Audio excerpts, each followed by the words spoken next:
Let's talk about the psychedelic mystical experience. Many years ago, I had an experience that changed the course of my life after the passing of one of my dearest and closest friends.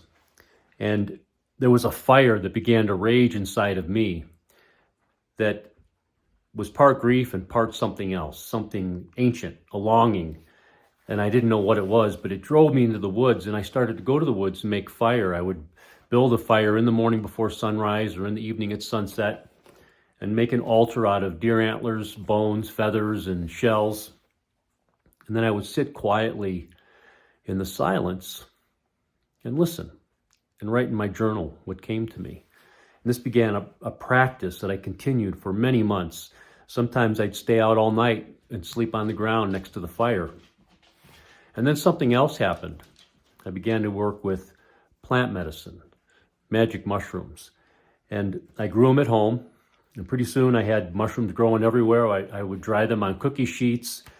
And I wasn't even sure if they worked. They worked. And for years then, I made a practice of taking the mushrooms with me into the woods in every kind of weather. Snow, mud, rain, warm summer nights. And I would work with the plant medicine in a ceremonial way. And over time, I became an apprentice to the fire and a devotee of the mushrooms. It opened my mind like a blooming onion to let the light in, and I began to have a sense of the reality, the deeper reality underlying our ordinary reality. I learned to make teaching fires. These aren't big bonfires, but they're smaller, and I would feed them sticks and branches and pieces of wood that I cut by hand to shed light on whatever I was struggling with. And the ritual of making ceremonial fires caused something else to emerge in me that was part shaman, part medicine man.